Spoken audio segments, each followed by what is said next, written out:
My name is Janice B. Gordon, and this is Scale Your Sales Podcast. Welcome to Scale Your Sales Podcast, listed number 9 of 43 best podcasts for every sales professional. I am Janice B. Gordon, the customer growth expert, recommended by LinkedIn Sales as one of 15 innovating sales influencers to follow.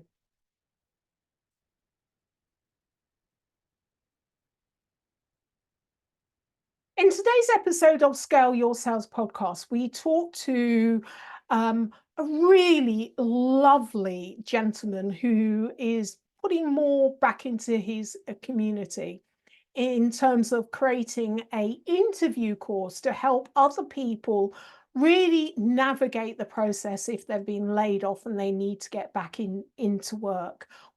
He's been on the side of recruitment, so he actually knows what people are looking for and wanted to support more people. He's involved in sales enablement and such a cool guy. Loved his answers, everything he said. Honestly, I feel so relaxed and confident. You're going to love this interview and learn so much from him. My next guest is an experienced revenue leader and holistic career coach with diverse experiences in politics, academia, and tech sales.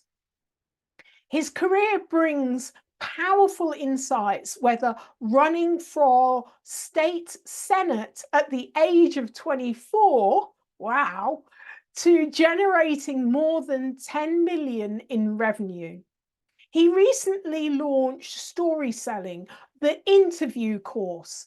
So welcome to Scale Your Sales Podcast, Blake Hudson. Hi there, Janice. Good morning. Thank you for having me. Oh, it's been an absolute pleasure. I've been following for a long time online, so it's been great, finally getting you on the podcast, which is fantastic. So tell me, first of all, about why you created the interview course, because it's kind of a little bit of a diversion from being in sales enablement. Why you felt it was so important to do this? Growing up in the community I was someone who started to understand that everybody's going through some kind of struggle, and you can allow that struggle to define your environment, define your circumstances, or you can choose to be a resource, a positive light in those difficult circumstances. And so born out of that experience was this kind of idea of help where you've hurt. If I've experienced a certain pain point, then I might be able to assist those who might be a step or two behind me. Expertise is relative. So regarding what you might be teaching or coaching or sharing, if you can find someone who might be a step or two behind and you've struggled that way, you can reach back and help. And so having been someone who was laid off and gone through that experience, I understood the pain and the isolation and the confusion that can come with, interview prep and interview performance. But also as someone who's been a hiring manager who's been in hundreds, if not 1,000 interview settings in his career, I understand too what they're looking for, what skills need to be showcased during an interview. So those two things together combined for a really cool project that I probably spent over a year, really planning and kind of percolating, and I'm really grateful that it was created. So. I think it's wonderful that you're doing that, because not everyone has the well, first of all, it's the physical, geographical opportunities, but then also it's in terms of the kind of mindset opportunities. I mean, I was told I was not intelligent enough to do A levels, to move on and advance, and they blocked my way. I'm actually more qualified than that person ever would be. That kind of created a bit of a determination, but for a lot of people, it holds you back, so that you don't go forward because someone judges you that way. So, when you're in an environment where things are, you're not naturally exposed to that, you often need someone to give you a helping hand to actually say you can do it, and this is the way to do it. May not be something that you've been told in your environment, but there is an access point, and I'm providing that for you. So I think it's great that you're doing that for other people. But also the other point I wanted to make, it's really important that you're visible, that I'm visible, that, you know, women, diversity, that we are visible, because it's there's an untold influence that you can have just by being you and being visible, not doing anything any different, just showing Right. people that it's possible. Right. So I really commend you and love what you're doing, Blake. Thank you. I appreciate that. And your point about representation is really well received. I know that I wouldn't be a content creator had it not been for seeing people like Morgan Ingram or Nikki Ivy and what they've put together with their brand. So I 100% agree with you. Yeah, yeah, yeah. Okay, so in terms of, you know, the what you do, one of the aspects of what you do is in terms of emails and helping people to understand the pain points, but also writing that into the email so that they're not all solutions focused. How do you go about doing this? Well, I think that good emails are a combination of three things: personalization, relevance, and novelty. And when you have any of those three living independent of the other two, that's where emails start to get wonky. People spend a lot of time trying to personalize an email only to put, "Hey, I saw you went to the University of Michigan." It's like, yes, that is somewhat personalization, but I think true personalization is when you can communicate something that is only meant for them. They can't read it and think this could be applied to 40,000 other people, but just that individual person. Relevance is going to be being able to tie that personal information to the relevance of your solution.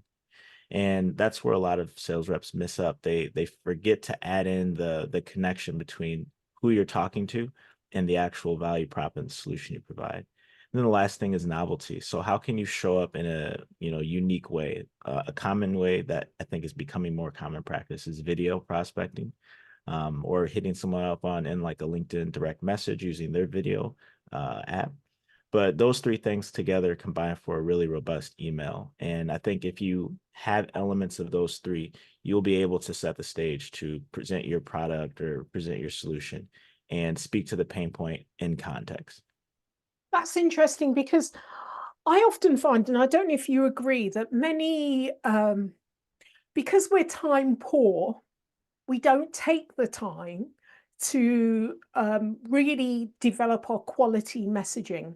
So, in order to have the not the obvious personalization, you need to get to know that person, perhaps read their more than their profile, their content, what they're saying. And that means it's an investment of time. So, how do you encourage people to invest a little bit of time to slow down in order to speed up and make sure that that email really kind of gets the message across in a personalized way? I mean, I think the stats prove that that's worth the time and investment. I mean, to answer that question simply, it's just helping them understand what their numbers are from a baseline perspective, and then charting a trajectory towards some realistic goals. So if I work with a rep and their email open rates are 35%, then we know we need to spend some time on subject lines because I might have a cohort of peers that are doing 42%. And I might say to that rep, how do we get you to 40%? What does that look like? And they might say, well, I could send more emails. And I would say, do you really think that there's a correlation between sending more and having a higher open rate?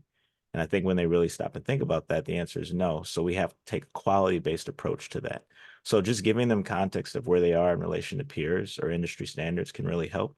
The other thing too is just using the old adage of, Abraham Lincoln said, if I have 6 hours to chop down a tree, I'm going to spend the first four sharpening the axe. And you really want to make sure that when you take that swing, it's the best swing you can, really well thought out, specifically crafted for that audience, whoever the target audience is. Right. That's really, really interesting that you're actually taking their stats and Mhm. using their stats in order to prove the argument. Um, Can I say why that's important too? yeah, Those stats become an identifier for the rep. So once they start to identify with their craft, I think it's easier to take it more personally, to take it more seriously, as opposed to just this work that you're doing. It's work that is you. And that leads to a whole host of conversations about identity and sales. But I just do think that being able to understand your numbers and take ownership of that as if you're your own business really helps a rep increase their dedication to the craft. But also they don't always know what great looks like. They don't know what the standards are. So you're also putting it in that context, aren't they? Because we Right. all think we're doing brilliantly. We all think we're amazing. So we get some context and then we realize, yeah. Yeah, yeah, we can be always be improving. Exactly. That I love that. I certainly work with from a stats database where we have assessed well over 1.5 million salespeople, and so we know what great looks like across various, industries, particular markets, and I really do love using data to measure up what great looks like. Otherwise, we're just flying in the wind, and it helps us to work more efficiently and effectively by doing that. So I love your taking that approach as well. So in terms of training and coaching in sales enablement, um, why do you think it's really important to have this kind of 360 learning nowadays? Yeah, I think a lot of enablement managers and sales coaches in general, that includes, regular sales managers, they tend to take on too much of the burden to teach. Part of that is because they're responsible for that team's number. So as I was just saying, when you take ownership of a number, you tend to be more dedicated to that craft. But I found that in my experience as a manager, enablement director, and currently enablement manager at a larger organization, that there's great value in peers not only learning from one another, but being able to teach one another. It starts to expose some of those knowledge gaps that exist. We just talked about that. Best is elusive. It's not something we ever catch. It's something that we pursue. And so a rep helping one shows them, okay, I have some context here. I know a little bit more than a peer. Then they turn around and they might learn from another. And it starts to create this sort of growth mindset amongst that individual and amongst the team to say, hey, we don't know everything that there is to know about this. But if we pursue that, we can get better. And we can learn that from our boss, obviously. But if our boss gives us the autonomy and the space to learn from each other, I think that helps growth faster. Isn't there's I don't know who to quote, but you become a master of something when you're able to teach it, because we only then know we understand it when we can teach it. We can repeat things verbatim, but it doesn't necessarily mean we really understand it, and it's only in teaching that you understand it. So I think it's great creating a culture where we're learning from one another and teaching one another. It helps with the collaboration, but also that kind of shared mindset as well. So it's not just the skill you're learning, it's the culture that you're embedding as well. I love that. Yeah, culture is huge for me as a leader. I think that culture is kind of this invisible force on a team. A lot of people think about it in um, less than practical, less than tangible terms, but it really can make or break the morale of a team, which is important in sales, and the growth of a team, which is also important in sales. So you can't Yeah. neglect it. And sales is often has, or in the past it's worked in silos, and often you'll still find that in organizations that they're very siloed. So how do you, in terms of your go-to-market function, how do you ensure, because certainly in sales enablement, you're having to work with all aspects of Mhm. the revenue generating operations, but how do you ensure that you do have the collaborations across functions? I'm a big fan of setting up and establishing channels for communication. And so that starts by first understanding who are your various stakeholders. If you don't have that first understanding of deeply who they are, what they're doing, their function in the organization, that's going to challenge your opportunity to interact with them and create meaningful work together. Secondly, is then creating those channels for communication I just alluded to. So, do I have meetings on the books that are recurring? And it doesn't have to always be weekly. Some of them are even quarterly. So as long as there's an established channel for communicating, then that helps funnel the opportunities and funnel the different projects into a specific time and place where you can communicate about it. If you leave everything up to like these ad hoc factors where you're just reaching out when the emergency comes up, that relationship hasn't been established and you have to kind of start from scratch each time. So I think a big part of it is just really building that relationship with stakeholders ahead of time so you understand how you might be able to support one another. So whose responsibility is it to do that? I mean, I personally put that on myself. So I would challenge whoever the person is trying to build relationships to put that on themselves. But I guess if you're asking between enablement and some of these other organizations, I would say enablement. I personally feel that responsibility for my title, and for people that are in that role to be the central piece in this hub and spoke sort of model. Um, you can become a connector of a lot of different parts of the org if you do an enablement right.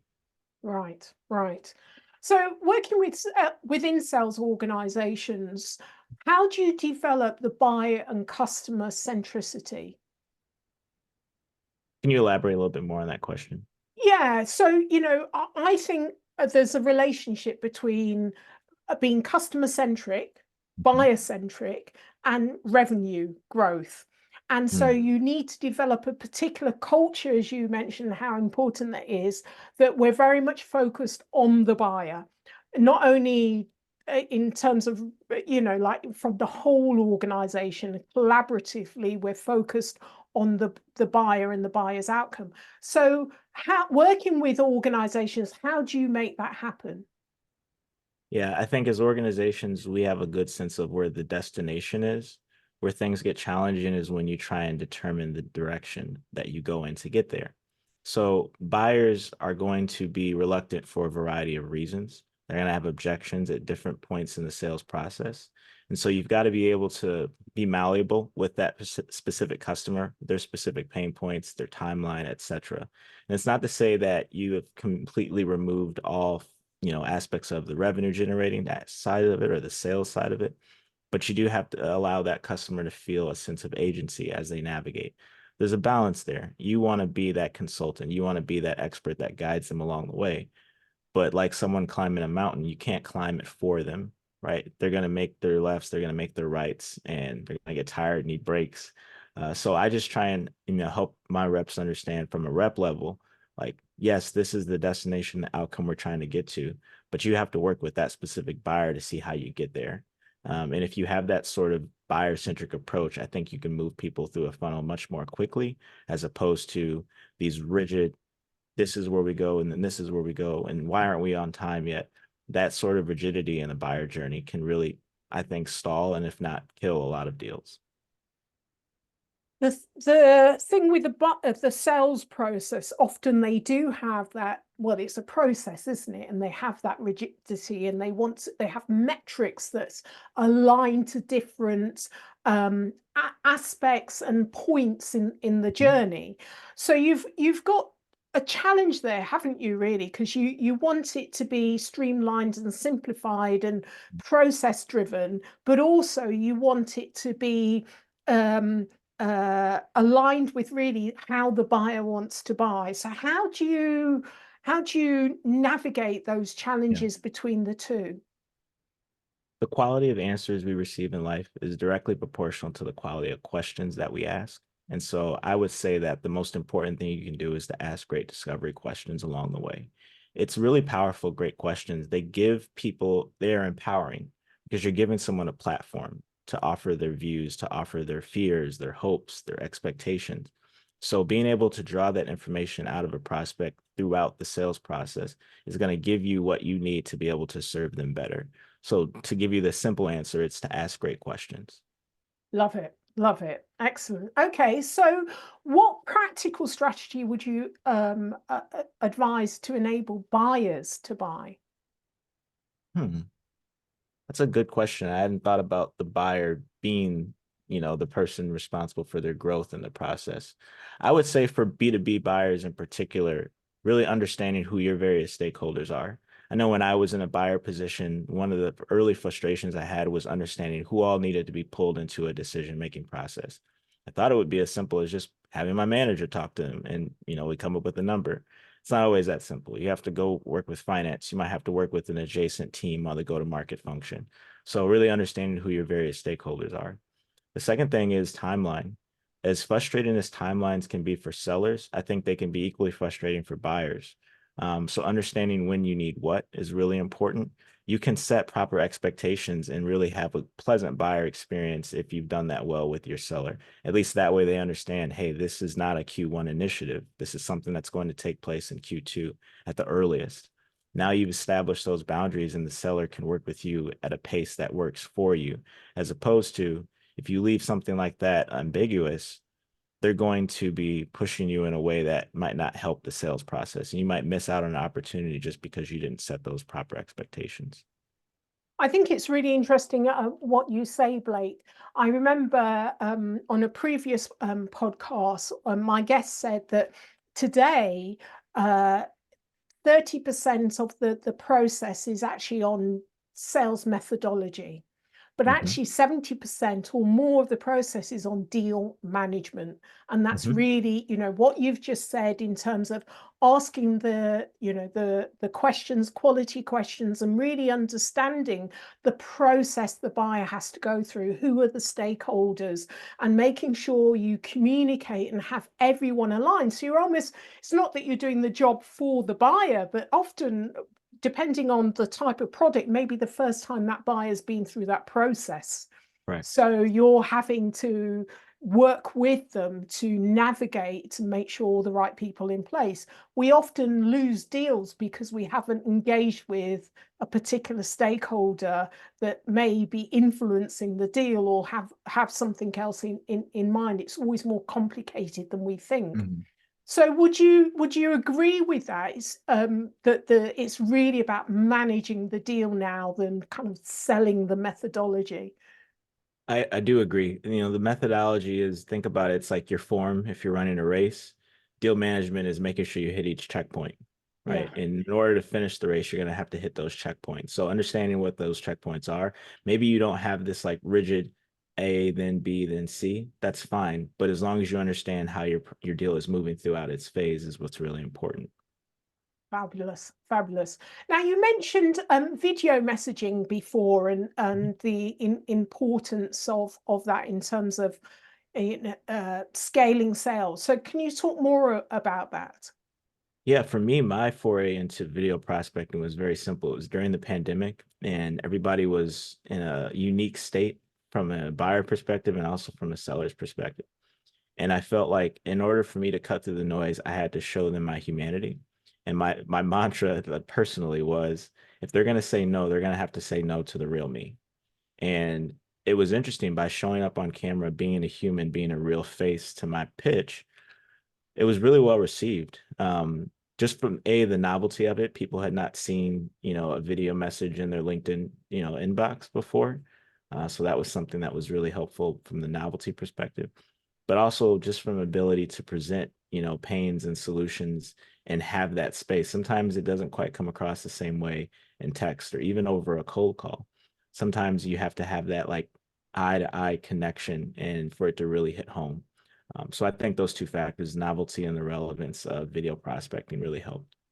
I think it's interesting, Blake, that it's still a novelty, isn't it? All these It years is. later, many people are not using it or forget. Even I forget that it's there, and I will, text, whereas I could easily have just quickly on my mobile, and it is on mobile still, It is a you know, mobile app. Yeah. yeah, mobile app, send a video. So yeah, thank you for that. All right, well, who is your hero or shero, Blake? Hmm. Well, was it 3 days ago? My mom had her birthday, and next month is going to be International Women's Month. So I would have to say my mom. My Yeah. mom is my hero. She's been through a lot in her life, and I know that she sacrificed a lot for me to be where I am in life. Um, so for me, she's modeled resiliency, she's modeled confidence, humility, and those are all things that, traits I'd like to pursue in my life as well. But she's been a great example for me and a great encouragement throughout the entirety of my life. Excellent. That's wonderful. Thank you very much for that. And to your mum as well. Yeah, she's the best. Love you, mom. So, how can listeners get hold of you, Blake? Very simple to find. You can go find me on LinkedIn, Blake Hudson. And from there, there's a whole host of things. I post content. I've got the link to my course on the page if you're looking for interview prep. Um, but yeah, I try to be not too hard to find. I try and create enough content where people can see, oh, you're the Blake guy, you're the confidence guy in sales. So that's where. And I must say that you're a very cool guy, Blake. This Oh, is thank you. I've been following you, but I haven't actually spoken to you before. But yeah, you make me feel very relaxed. That's encouraging to hear. I'm starting to notice more and more like we all have our own unique vibe. We carry this different type of energy within us, and what's really devastating is when people think that theirs isn't enough, they have to be like someone else. Mm. I don't try, I just naturally kind of keep it in low gear, first, second gear, and you've got some folks that are like super high energy all the time. That and it's also 6 a.m. here. It's Pacific time. So Yeah. still, just getting started with the day. Yeah, well, it's great. It's really cool. Thank you so much for being a guest on Scale Your Sales podcast. It's really interesting hearing about your interview course and what you're doing in sales enablement. So thank you very much for being a guest on Scale Your Sales podcast, Blake.